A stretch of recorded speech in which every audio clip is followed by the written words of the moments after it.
네. 입장선회가 없을 것 같습니다. 없을 거고. 또 없을 거.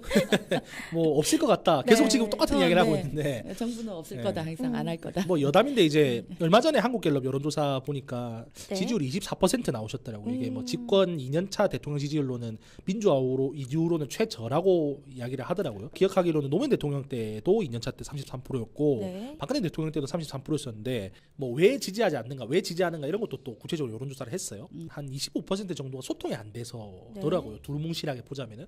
근데 이 이유 중에 사실 최상병 특검이 제일 큰 이유일 것 같아요. 우리나라는 이제 인명사고 이런 거 굉장히 민감한 나라거든요.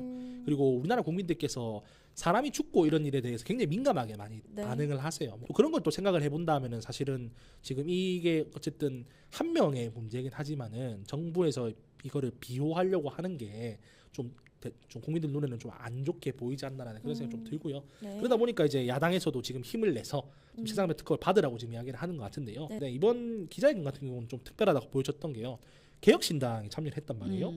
개혁신당은 아시겠지만 범보수 계열 정당이고 뭐 네. 이준석 대표가 뭐 그 윤석열 대통령과는 척을 지는 관계다라고 알려져 있지만은 그럼에도 불구하고 보수 정당이기 때문에 최상병 특검 관련해서 굳이 다른 야당과 연대할 필요는 없다라고 보여지거든요. 네. 근데 그럼에도 불구하고 이번 기자회견 때 개혁신당이 참여했다는 거는 개혁신당이 앞으로 여러 가지 가능성을 보여줄 수 있다라고 저는 생각을 하거든요. 어쨌든 대통령께서는 최상병 특검법을 거부하시겠다고 공식적으로 기자회견 때도 밝히셨고, 네. 그리고 뭐 그 밖에도 이날 기자회견 이제 최상병 특검 받으라고 기자회견 한 날에도 그 당 부대변인이 논평을 냈단 말이죠. 이거 정치적 사안으로 자꾸 만들려고 하는 야당 규탄한다고 네네. 논평을 냈단 말이에요. 그런 걸 생각해 본다고 하면 사실상 현재 최상병 특검을 대통령실에서 수용할 가능성은 없다. 근데 제가 말씀드렸던 게 그거잖아요.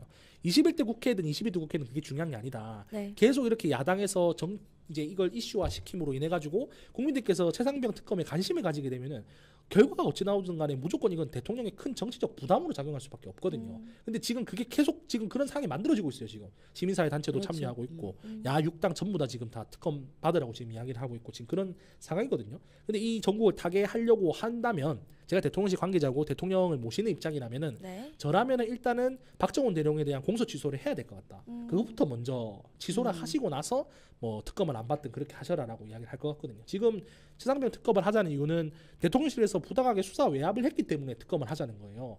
근데 그 수사 외압을 받은 대상이 박정훈 대령이잖아요. 근데 이분은 계속 공수처하고 검찰에 지금 기소가 돼 있는 상황이란 말이에요. 네. 그렇다고 하면은 대통령께서 기소를 한 게 정부에서 무리하게 기소한 거다라고 사과하시고 공소 취소를 하셔서 박정훈 대령을 이제 이 자유로운 상태로 놓아주는 게 지금 특검이라고 하는 그 명분을 해결할 수 있을 만한 일만의 가능성이 아닌가. 근데 뭐 지금 계속 이야기 나오는 거는 뭐 박정훈 대령 수사 중이니까 지켜보자, 결과를 지켜보자, 지금 이런 내용을 말씀하시고 계셔서 공소 취소될 일은 없을 것 같다. 네. 그래서 지금 이게 혼란이 또 과중되면 과중됐지 제가 볼 때는 이게 금방 끝날 문제는 아닌 것 같다 이런 생각 좀 듭니다. 물론 대통령이 예. 그 보수라는 그 국민의힘당의 후보로 나와서 당선이 되신 분은 맞아요. 예. 네. 맞는데 일단 당선이 되셨기 때문에 우리 전 국민의 대통령이거든요. 네. 그렇죠. 그러면 야당에서 주장하는 것이 이것이기 때문에 우리 여당에서는 이거를 안 할 거야 할 거야라고 구분을 짓거나 예. 이런 행태로 나가버리면 지금 이 모습이 나오거든요. 그렇죠. 예. 그냥 국민들이 바라는 게 뭔지, 국민들한테 내가 어떤 거를 해줘야 되는지, 국민들이 요구하는 게 무엇인지, 그러니까 당을 떠나서 지금 보셔야 돼요. 네. 대통령이 되셨기 때문에. 네. 맞습니다. 근데 네. 뭐 아직까지는 그러니까 저는 근데 그럼에도 불구하고 바뀌시고 계시고는 있다고 생각해요. 어디 부분이 바뀌었어요? 기자회견도 그러니까 하시는 기자회견을 했다. 기자회견을 했다는 점에서 바뀌고 계신다고 생각을 하거든요. 아, 네, 뭐 기자님 생각 어떠십니까? 저는 예. 기본 골자는 바뀌지 않은 것 같아요. 네. 아무것도 바뀐 게 없는데 다만 보여지는 모습을 좀 바꾸겠다라고 네. 그렇게 어필을 하시는 것 같아요. 그리고 또 하나 이게 바뀌지 않아도 뭐 예를 들어서 보여지는 모습만 바뀐다 하더라도 물론 가능성이 없는 건 아니에요. 예. 근데 지금 대통령실을 쳐다보면요, 대통령에게 해를 끼치는 것 같아요.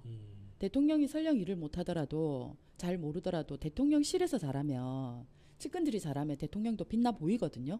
근데 모든 구설이 다 나오고 대통령이 뭐 화를 냈다라는 부분부터 시작해서 온갖 얘기들이 다 나오잖아요. 예.